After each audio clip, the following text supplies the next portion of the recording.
Huyu kijana anaitwa Didmas. Kama sio mimi, leo hii tungekuwa na story nyingine ya Didmas. Mimi ndio niliambia msipige yeye. Nikasaidia yule mama anaitwa Jaldesa akakuja kwa mapawa yangu. So that is the response of Simbarat. And Eunice Lomalas, of course, you saw the conversation here. We cannot really agree on whether there was violence meted against Didmas and other Jubilee leaders. And she says that their work was to make sure that voter bribery does not happen in Kibra. I mean, from an observer's point of view, coming from the Center for Multi-Party Democracy, what do you make of this, the situation that we saw in Kibra? To begin with, I think it's particularly for women leaders. We know that women get are the most vulnerable in terms of violence in elections.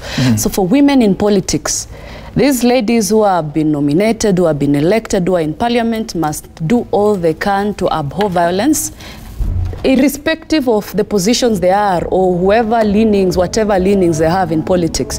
Because when they are on the wrong side of the party or of power or wherever, and they are on the receiving end, and that happens all the times in terms of the changing political lifestyle, then they will realize that when something is wrong, it's good to speak out against it, particularly violence in politics. Right. So from CMD perspective, my own perspective, what I see is a lot of indiscipline, first of all, in political parties.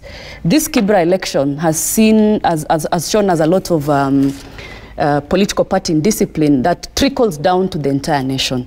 When the political parties act, the laws are there and they tell you what ought to be done and how political parties ought to conduct themselves. And then you see Jubilee has a candidate and Jubilee party members openly supporting another candidate.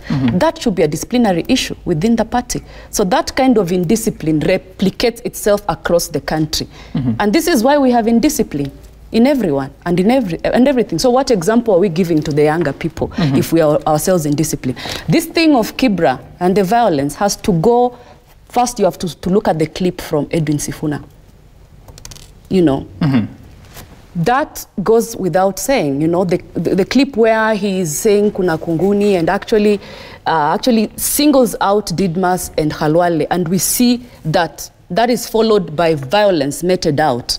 You know, and those two individuals involved. Now, when you look at the electoral code, which binds political parties, members, candidates, and everyone, you'll find that those kind of utterances are incitements. And IBC cannot be quiet. There's a lot of silence.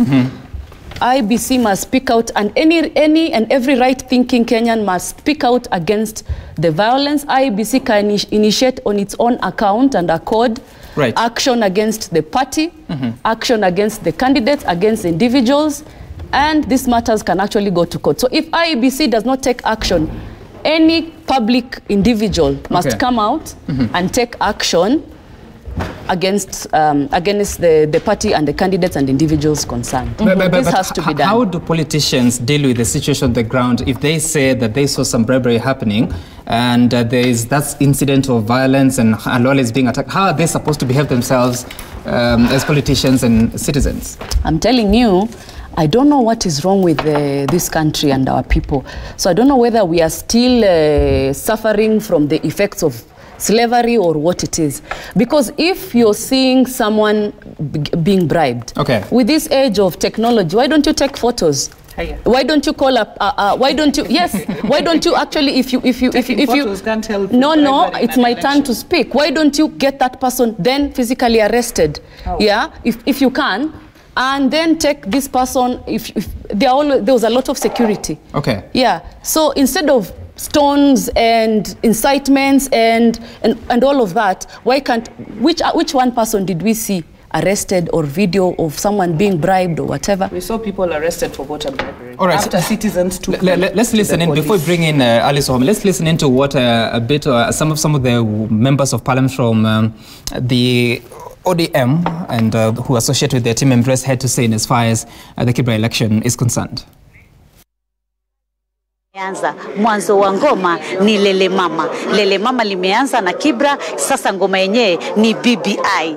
But I want to tell the fellow members of Jubilee, because I am from Jubilee, and I've seen the light. Please, leave the interests of one man interest aside. Let's come together, work this country, help the president achieve his legacy. Wamezoea kutuita watu wa kurusha mawe.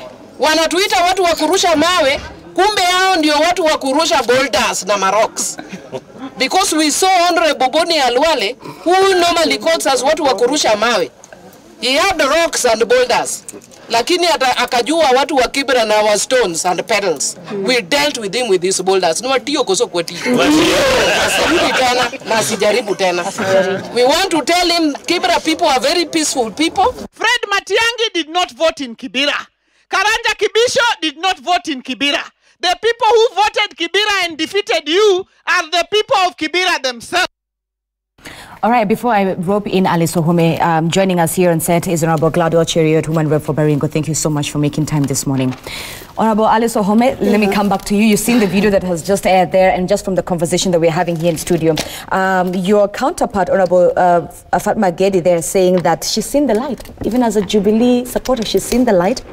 And everyone, the entire team, should accept not only what happened in Kibra in terms of the turnout and the results that came from it, but also where Jubilee stands in terms of the role that Jubilee also played in the fracas that we saw in Kibra. Let's not remove the back where it stops.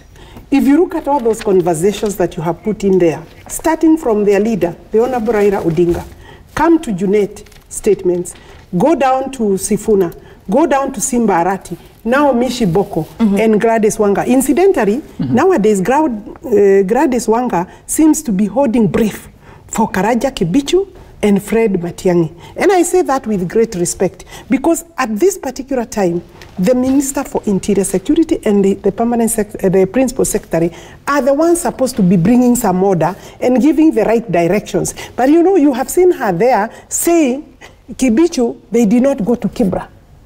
You see, the police were actually,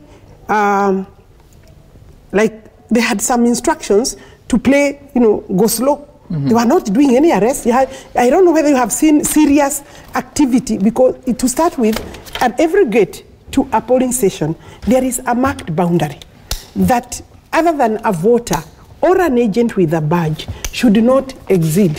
If you look at the exchanges of Didmas and Arati, it is just next to the polling station. Okay. No, and it is within the boundary, and there are all these fellows who are coming and being given signal to actually attack Didmas. So I want to say this. There is declaration of war. And 2022, if this is going to be allowed to stay, and you see, Wanga is saying she did not think, according to her, Didmas was not attacked. She has not, I have talked to Didmas myself. What exactly do you mean, Alice Wahome? That he was not beaten. Just hold on. What do you mean when you say there's declaration of war? I mean, all these are war, drum beats of war from the ODM. These are black drum beats of war. And you see, they don't seem to be apologetic. And there is reference by Gladys Wanga that we also went to Mombasa to actually assist Aisha Jumwa. Aisha Jumwa, at the time we went to Mombasa, she was before a court of law. And we went to support her. I personally, as a practicing lawyer, to come into for her defense. And if you look also at the clip where Aisha Jumwa in that particular unfortunate incident in Gada Ward, if you look again critically at that clip, you'll find that Mheshimiwa Aisha Jumwa was also being attacked and stones were being thrown to her. It is true she went into that situation. But you see, during elections, it is not unusual for a candidate to go and check what is happening. I think the only problem is if you are going there to actually disrupt and cause a nuisance. You've raised a few issues that I would want to question, especially here a response from Gladys Wanga, because she's the one who speaks about the interior CS and the PSU say. So how do they find themselves? You know, I haven't finished on that point so that she can respond. We are going to ask a question. I personally am drawing a question to call for account in terms of the, the non-response. I have not seen them condemn. We have not seen action being taken. What were the police doing? were they withdrawn, or had they some specific instructions, or were they working for the people who were causing violence? And voters were even intimidated not to go and vote. Yes. Or how do the names of interior CS and the PS come into this conversation? Let me first say that what Aisha Jumwa did in Ganda Ward deserved condemnation from everybody, because she was even beating up women that she found on her way as she was surging into that home. That's okay. For Alice and her team, that's okay. Because Alice herself beat up that returning officer, we all remember, in her own constituency. So to come and say it's ODM who is violent, let's not condemn her on this show, because she is in court pursuing her matters. But let's specifically talk about how does interior CS and PS get into this conversation. Let me come to the point, because the Interior Ministry has become a punching bag for the Tanga team. Every time something happens, Kibisho is the one doing this. Matiangi is the one doing this. First of all, let me tell you, as somebody who was in Kibera, because maybe nobody else here was in Kibera. So, as somebody who was in Kibera, even the Didmas situation was saved by the police. Didmas left Kibera in police escort. They are the ones who protected him. From the time he was removed from that scene, they protected him in the room where he was, and then they gave him safe passage out of the polling station. So they are the ones who protected him. So wholesale outside the polling station. Wholesale condemnation of the police as not having done their work is not because the police were not there. But when they came, they took Didmas Baraza. But why didn't we see the police responding? So what the police, despite the situations of violence that we saw there? So let me tell you. Does that concern you? Let me tell you, because I was in Kibera. I didn't see you there that day. But I was in Kibera, and even the Boni Halwale situation where he was carrying stones, it is the police who saved that situation at that point. It is the police. If you look at that video, it is the police who quickly swung into action to save the situation. So I think what I was speaking about there is this wholesale condemnation of the police is unacceptable. Okay, ladies, we need to move forward. Let's talk about Inua Mama. Inua Mama also had a conversation. Before you move forward on that point, you see, Gladys wants me to condemn. She's not even agreeing that, because she's saying saved from that situation outside the polling station. I think Kenyans must agree and understand that these people were encouraged and brought in inside the polling station. To that extent, the law was not followed. There was impunity, and we can move on. Thank you. So and then let me also say this. This is very important, because when the OCPD in Kibra was asked why those, he said he has no report so far of any incident. He has absolutely no report. He is waiting for who to report. He cannot. Wait a minute, that's okay. He has no report. That's misfires bureaucracy goes. But if you're a police officer on the ground and you're seeing these situations, I mean, what are you supposed to do? They saved the situation immediately. First of all, they arrested all those who were doing voter bribery. Were arrested immediately. Voter bribery, not those who were causing violence. Okay, all right. I think it's time to move on so that you bring in Gladwell. And we are going to follow this thing, including these people like Akina Kamanda jumping there and insulting the deputy president. I think they're just being politicians. No. The next phase, we are talking about... you are behaving like that and you are insulting the deputy party leader. Okay. It is not going to be business as usual. We'll be talking about... Aisha Jumwa is ODM, she's campaigning for you. Allow me to move on. That's okay. Allow us to move on so that we'll be talking about the women in politics, and we'll be bringing in Gladwell Cheriot here from Baringo County to talk about it. But first, there is a story on the front page of the Standard. Women MPs in nasty fights over